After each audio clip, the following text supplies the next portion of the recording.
பெற்றோர்களே, உங்கள் விசிட்டிங் கார்டாக குழந்தைகளின் ரிப்போர்ட் கார்டை மாத்தாதீர்கள். உங்களுடைய விசிட்டிங் கார்டு இல்லைங்க, இந்த குழந்தைகளுடைய ரிப்போர்ட் கார்ட்ஸ். என் குழந்தை இவ்வளோ மார்க் வாங்குறா, என் குழந்தை அவ்வளோ மார்க் வாங்குறா, என் பிள்ளை இவ்வளோ படிச்சிருக்கா, என் பிள்ளை அவ்வளோ படிச்சிருக்கா. அது உங்களுடைய ரிப்போர்ட் கார்டு இல்லை, உங்களுடைய விசிட்டிங் கார்டு இல்லை. அது குழந்தைகளுடைய ப்ராக்ரஸ் கார்டு.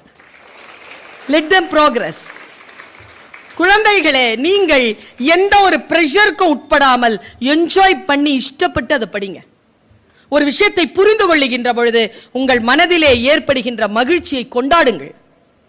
ஒரு கான்செப்ட் இருக்கா, அந்த கான்செப்டை புரிஞ்சுக்கிட்டியா, கொண்டாடு, அடுத்தவர்களோடு பகிர்ந்து கொள். ரொம்ப குறிப்பா ஒரு விஷயத்தை சொல்றேன். யாரோட இந்த வகுப்பு முடிகிற வரைக்கும் யாரோட நட்பா இரு தெரியுமா? உன் எனர்ஜியை குறைக்காத, உன்னை என்டர்டெயின்மெண்ட்ல ஈடுபடுத்தாத, உன்னுடைய நேரத்தை குழப்பாத மனிதர்களோடு, ஸ்டூடெண்ட்ஸோட கூட இரு.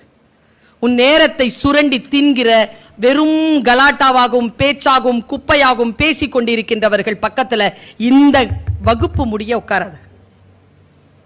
வாழ்க்கையில் நாம் ஜெயிக்க வேண்டும் என்றால் நம்மை நாமே சீர்படுத்தி கொண்டு செல்ல வேண்டும்.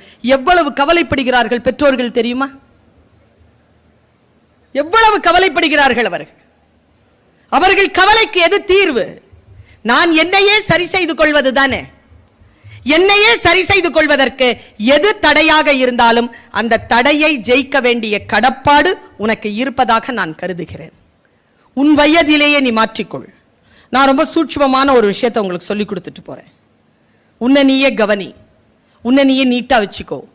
டெய்லி குளிச்சுட்டு ஸ்கூலுக்கு வா. டெய்லி உன்னுடைய பேக்கை வந்து நீட் பண்ணு.